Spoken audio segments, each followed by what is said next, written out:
On Saturday the 8th of February 2020, Aveley hosts Chelmsford City in the third round. This is a 3-1 victory, goals from Jason Raad, Akrofi and Jon Nzengo.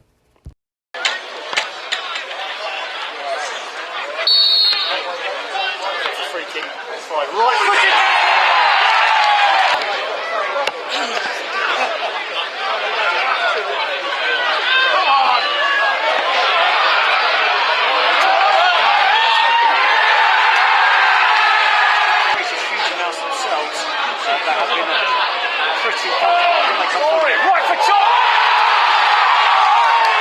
For the Chelmsford game, how happy was you to get the home draw? At last, a home draw. Again, we played Chelmsford over the years in county cups and stuff like that. So disappointing to play a club that local. Again, a lot of clubs we could have played left in the competition from further afield.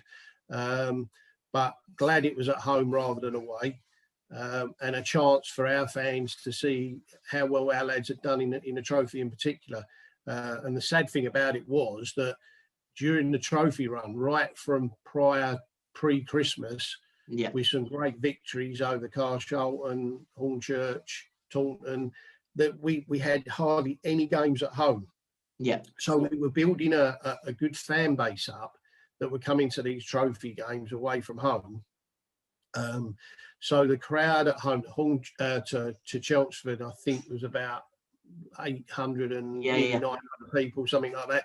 It was another showcase event for people, but sadly with the season curtailing, we didn't get the spin-off of all those supporters being able to keep coming back and rejoining us. But that has got to be, yes, it broke the attendance record at Parkside for a senior game.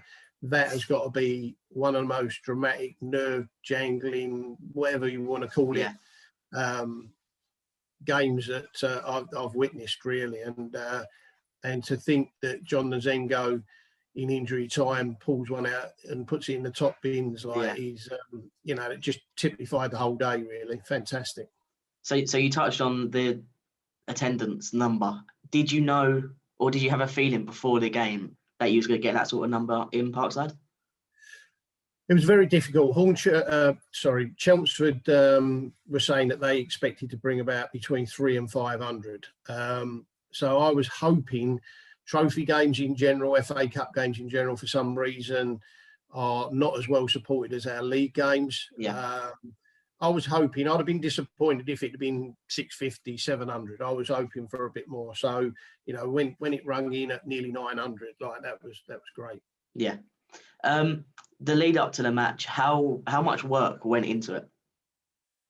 Yeah, a lot of work, because we advertised it quite a bit. We had banners put out around the perimeter of the ground, Facebook, radio bits and pieces. So a lot of work went into that to try and get as many people aware of what was going on as possible. So, yeah. How special was that for you writing that article that day? For the Chelmsford? Yeah. Chelmsford. Yeah. Well, if I can take your mind back to 1974, Newcastle v Hereford United. Everyone remembers Ronnie Radford scoring a goal, everyone running on the pitch. And as an Aveley fan of about 12 years old, you're thinking, I want some of this. I want Aveley to play someone so much bigger than us. And I've waited and waited and waited and waited for nearly 50 years.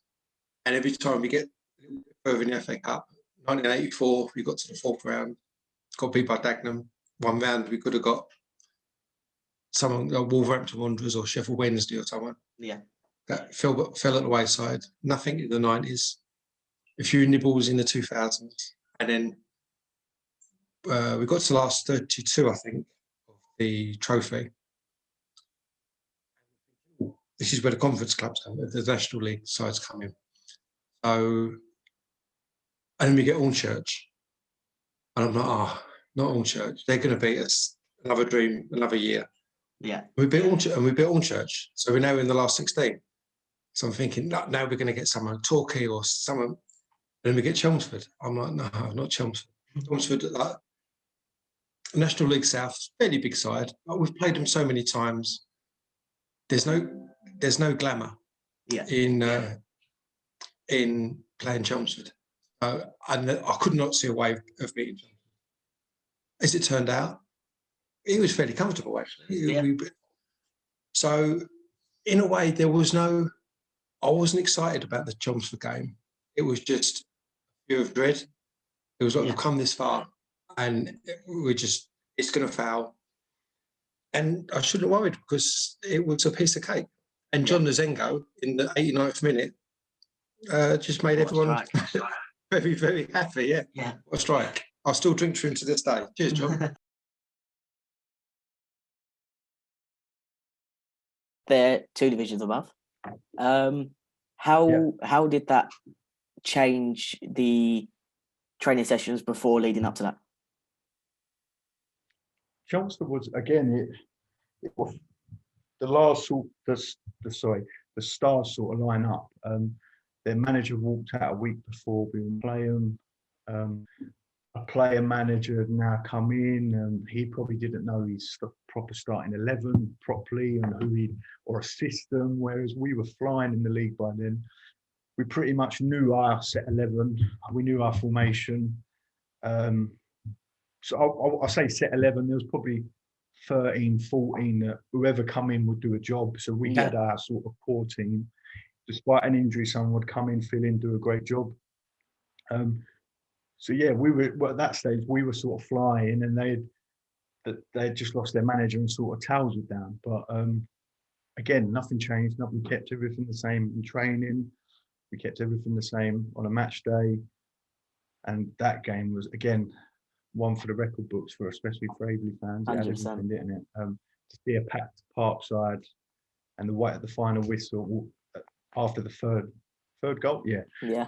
But the thing is, we deserved something that day. It's not like there were 2 leagues above us and we held on and blah, blah, blah. Don't get me wrong, they had a few chances, but that second half especially, even when they equalised, we still had faith because we knew with Alex and George up front and Raddy and the way Wyan was playing, that we knew that we'd get chances. And let's be honest, you look at this season, a lot of them have gone up to that division or playing leagues higher because they were that good. Yeah. And we knew that at the start of last season. It wasn't just because of the trophy run. People were starting to acknowledge that these players are good. They were good players. We were lucky to have them. So yeah, Chelmsford, it was a great day to be fair for the club. We've said that they are 2 leagues above us, and their games are more publicised. The highlights are always out and stuff like that. Yeah. Did you watch much of their games? Yeah. So that for Shorten's the same as well. Actually, they put everything on YouTube, which helps. Yeah. To Twitter and YouTube, stuff like that. You can even just go by looking at team sheets, and that one doesn't really play, or that one plays every week, and blah blah blah. But yeah, Chelmsford especially, we've done a lot of homework on what they could be, but because the manager had left and a few players had come in and come out, and we didn't know what we were going to get. So we'd done homework, but was it going to be a waste of time? We didn't know till the day. Do you know what I mean? So it is. And to be fair, YouTube's a great tool to watch any team. So just do a bit of due diligence on any team. YouTube, I try and use YouTube, but even now at Essex senior level, I'm a big fan of watching Hashtag because I know I can watch everyone else in my league play again. Yeah. So I can sit for half an hour every week and watch a team that I'm playing in the next week or two because Hashtag are doing me a favour and recording the games. Yeah. Just going on to this game was the biggest attendance at Parkside. Leading up to it, did you think it was going to be that big? Yeah, I was hoping for it. I was really hoping for it. I know, again, there was probably 1,000 cars in the car park. You know, they were out on the streets, the cars. So, but I knew the weather was nice on the day. I remember that. I remember I had to make a decision on 2 people on that day. It was Georgie Allen and Shad.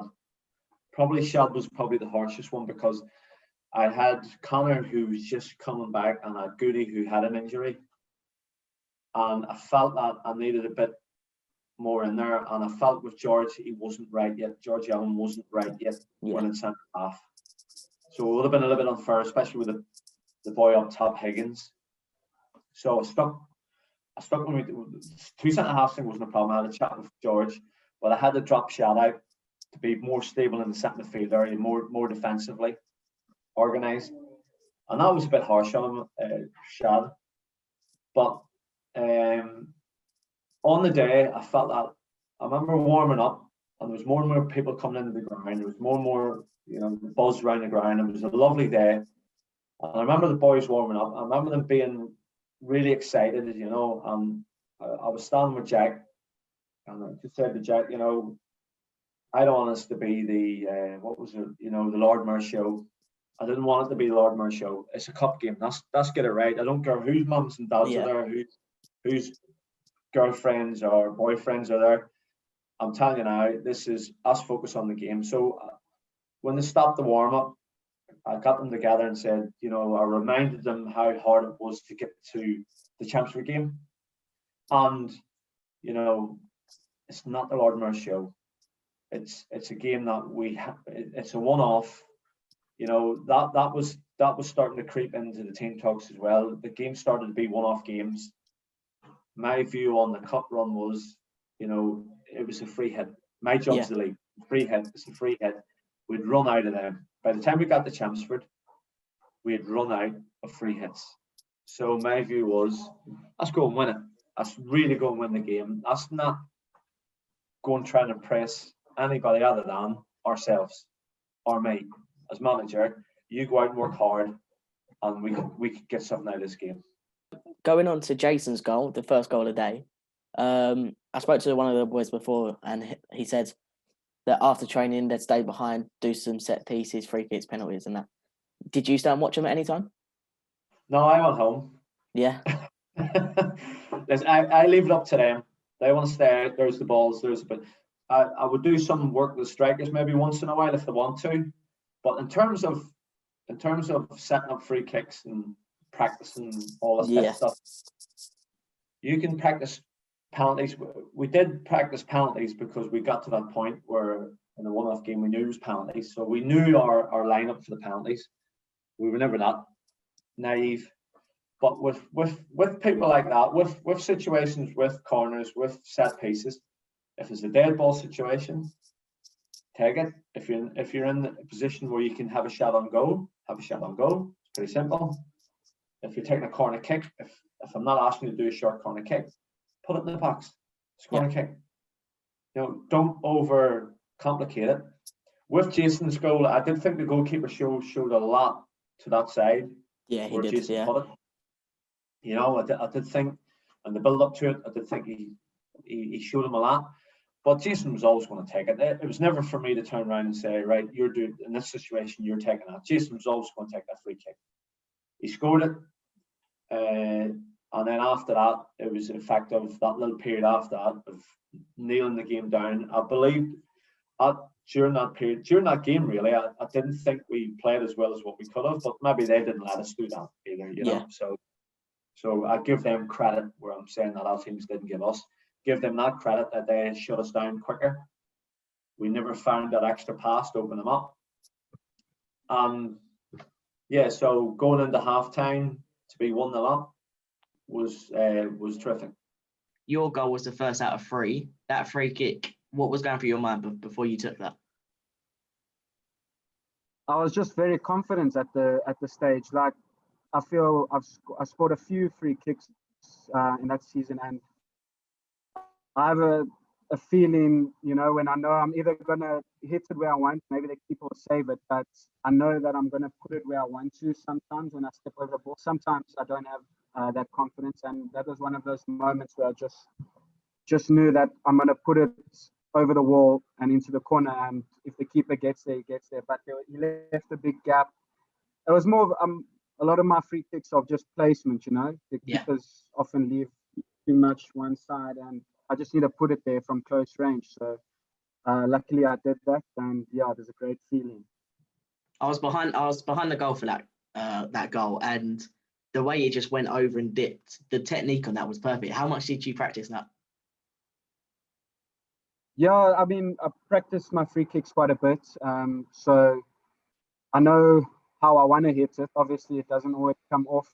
Sometimes you don't get the technique you want. But yeah, like I said, that was one of those moments where I felt confident and practiced it on the training ground. And thank God it paid off. Yeah. Going on to Alex's goal, you got the Happy that you were assist. behind the goal. Going on to Alex's goal, you got the assist on that one. When Withers knocked it down to you, did you know he was already going, or did you have to look up and see? Geez, I think Alex makes some great runs, and sometimes I don't pick him out, or as often as he'll tell you. He complains to me a lot, when he makes those runs, and I understand it. But I mean, as a player, sometimes you need to be on the same wavelength as well. And I saw him burst, and I know he has the legs, and there was a lot of space in behind. Just played it over. I think it was more instinct than just, I just quickly saw his movement, and I knew how to just put it in an area behind the defense. And his touch and finish was unbelievable. One of my favorite goals so far, yeah. You scored the middle goal against Chelmsford on the day. The ball came over the top from Jason, and the Chelmsford defender was pretty much hanging onto your back, weren't he? When you went 1-on-1, obviously it was 1-1 at the time. What was going through your head?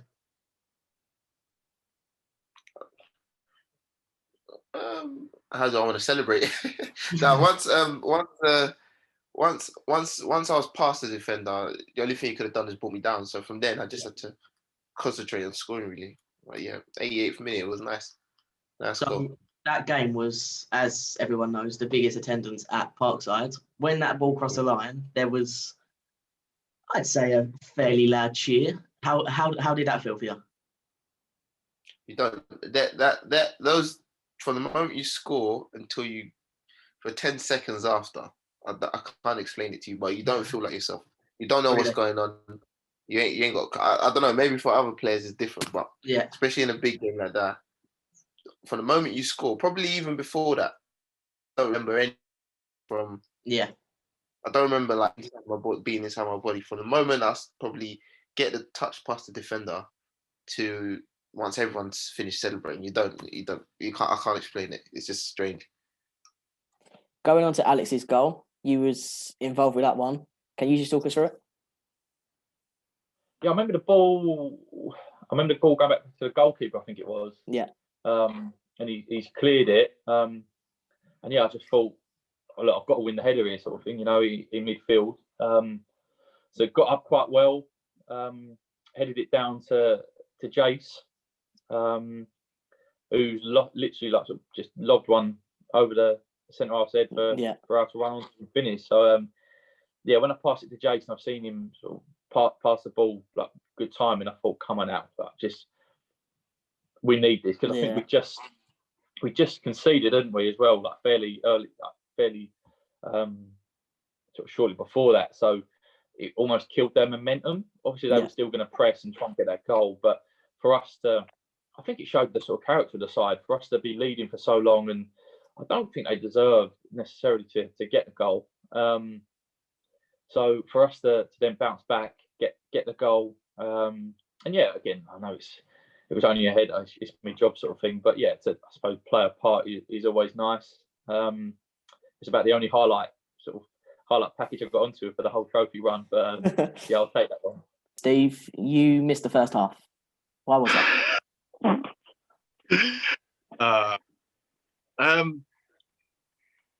I think it was during the warm-up. Next to Evan, we're keeping an eye, seeing if any players are doing any abnormal movements. And then Gina from the bar actually come over and said, Steve, Craig's told me to come and get you. There's someone with a nosebleed. I'm going, come on, like a nosebleed? Like, what's going on? And from there, I remember going to see the guy himself, and I couldn't believe it, honestly. The amount of blood everywhere. Really? So, like, I think he could have easily lost near to 2 pints on that day. Wow. like, because it wasn't until we went to the physio room and we tried to keep him.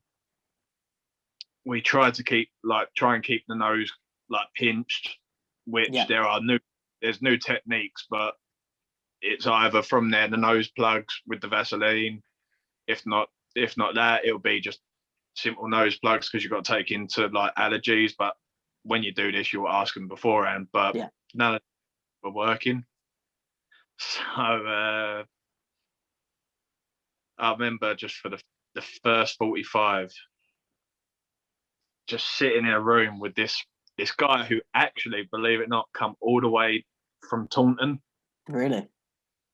He'd come all the way from Taunton with his mate to come watch the game because he was impressed with us when we actually played him. Yeah. And he said, "Oh, I come all this way. I've booked a hotel nearby. I think it was like the Thurrock one." Yeah. And it just wasn't going for some reason. So from there, I remember because when I was a kid, I actually had to have my the vessel in my nose burnt so it would stay closed. And then from there, and I said to him, I said, have you had a lot of nosebleeds in the last 2 to 3 months? He said, yeah. I've been coming over really hot. So from there, I recommended when the ambulance actually turned up after a while that he should go to his doctor and get it checked out. And it wasn't until then, I think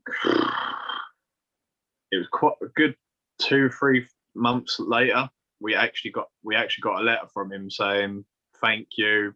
Harry went to the doctor and found out that his vessel had blown in his nose. And from there, so I missed the first 45 for a nosebleed. I believe that the bench told Jon to put it in the corner, and he went on and scored. So how was that? It was funny because I love Jon. He's a great lad, but he's so off the cuff. And it's funny because he came out to warm up, and he said to me, he went, "I won't let you down today, Gaffer," when he'd run across the pitch. And I said, "Of course you won't, Jon." I thought that was a strange thing to say. Yeah. Anyway, during the game, he did let me down because he got himself caught higher up, and he got done for the cross into the box for them to score. But obviously, Alex's goal, just before that, we had 1 or 2 chances. Staxy had a bit of a chance where the boy pulled them back. They were starting to open up a little bit because they started to get a bit nervous of extra time and stuff like that. Yeah.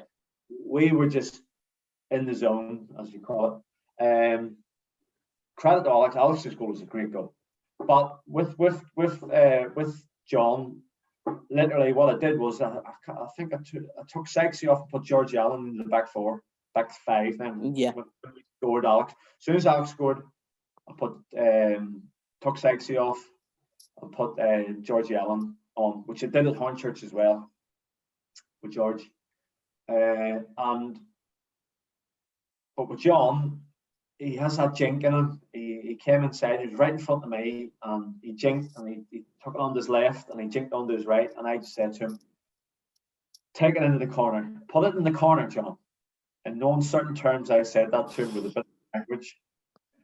And I was right behind it, and he hit it. And the whole bench was behind it as well, and he hit this shot, and it flew into the top corner. It was brilliant. I'm not saying that I've been around football a long time, played at a good level, and coached at a great level in the conference and come up. But that's what football's all about. You know, that's what you turn up for. That's what you pay for. That's what people put money on the gate. You know, even now, I'm sure when you spoke to one of the boys, there's a smile on their face about this goal. Yeah. Because it's just one of them things that happens that brings you back. You know. Yeah. You know, and for Jon, he hit it, and it flew into the top corner, and I turned around, and I think I had 2 young boys on the bench, and they were halfway across the pitch. I had nobody on the bench. Everybody had run onto the pitch. Yeah. And I just thought, right, and I think they were trying to get the ball. I think Shad got booked because Shad ran onto the pitch and grabbed the ball. Oh, did he? I think that's how it worked out. The whole thing was chaos. And I just thought, right, get a grip of it, get them back into the shape, and the game literally finished. Yeah. It was a brilliant way to end the game. And I felt again we were fully deserved the result. It wasn't tactics. It wasn't anything to do with other than on the day they came and had a go at us, and we were good enough to stand up to it. And it was probably the highlight of the run for me. It was, looking back on it now, a year on. That was for me was the real highlight of it, because, like I said, Jon's goal. You couldn't have read the script. You couldn't have scripted it. You really couldn't. And that's, again, like I said, for me, that's what it's all about. Your Sons of Aveley Twitter, it says in the bio, join us behind the goal. I think we can certainly say other fans joined behind the goal on that day. How good was that to see everyone behind the goal? It was brilliant to see everyone, but it was even better to hear them. Yeah. Because it's something that we've been trying to do since we started up Sons of Aveley, which at first was a bit of a laugh and a joke, little non-league team. But it was always trying to get as many people in to the grounds as possible, and get a bit of an atmosphere going. Because everyone goes to big Premier League games and you sing all day long. It's just what happens in football, but it doesn't normally happen at these lower leagues. So to do that, and then to have people that normally come, bring their friends, bring their families, or work colleagues for turning up, and then to them all to be involved with me making a fool of myself on the drum and singing. Yeah, it was brilliant. It was a good day, wasn't it? It was possibly. It is the best day I've had following Aveley. Just adding on to that, Jon's goal in the last minute. The celebrations behind the goal and obviously around the stadium, it just erupted. For people that weren't there, can you just explain it quick? I'd like to. I don't know if I remember that much of it. We were stood in probably the best position to see that, because that strike was going wide. And in the very last minute, it curled right into that top corner and it went mental.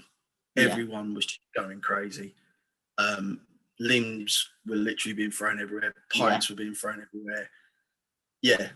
I mean, we were all confident that we'd already won the game because Alex has got the second goal, but that just topped it. That was one of the best goals I've ever seen live. After the game, how did that make you feel, them celebrations? That was madness. I just remember kind of looking at Dad and Craig and thinking, what has happened here? And you at the time, you're just this pure emotion. You don't actually realise what's happened. Yeah. And then it kind of takes you, probably, it wasn't until maybe Sunday afternoon, Monday morning, you think, oh my God, we actually done that kind of thing. But the celebrations, went on well into Saturday night, and I didn't feel too great on Sunday morning, put it that way. How much did them celebrations mean to everyone? Oh, it was amazing. I think because Jon scored and made it 3-1 in the 90 whatever minute, you sort of, at that point, you can relax and you can be like, do you know what, we've won. Yeah. But there's nothing like that moment when the full-time whistle goes and you can just, whatever you want to do, whether it's like shout, scream, like go down your knees or whatever. So it's an unbelievable feeling. I think that was my first game back in about 5 weeks because of the injury. So I don't know how I got through 90 minutes. I was running on adrenaline because I hadn't done anything for 5 or 6 weeks and I was knackered near the end. It's just that moment of relief and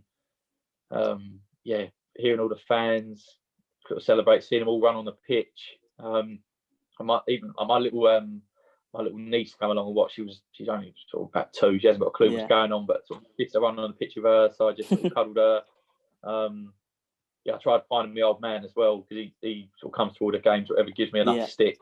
So I thought he might have said well done off the back of that one, but I think he ended up blaming me for their goal for not blocking or something. That's the first thing he said to me. He said, "If you were fully fit, you would have blocked that." And I just thought, That's typical him. But no, he was pleased. So it was an amazing feeling. After all that celebration, obviously we've seen that photo in the change rooms, the squad photo. But what was it like in there after the game? Yeah, it was brilliant. I think we had like just beer and sort of whatever it was, champagne, prosecco, just spraying around. Yeah. Everyone was just over the moon. Everyone was buzzing to get the win. I don't think it's sort of fully sunk in the achievement yet. Aveley, whatever tier we're in, to get us to the quarterfinals of the trophy, it's unbelievable, you know. Yeah. And to play teams in the league above all the way through, beat Chelmsford, Hornchurch. That's the thing. We haven't even beaten teams who are at the bottom of the league above us. We beat Hornchurch, who were right up there. Carshalton, right up there. Taunton, who were right up there. Bowers, like quality side. So we've beaten some very good teams along the way. But yeah, to beat a Conference South side and to deserve to beat them as well. It was an amazing feeling in the change room afterwards.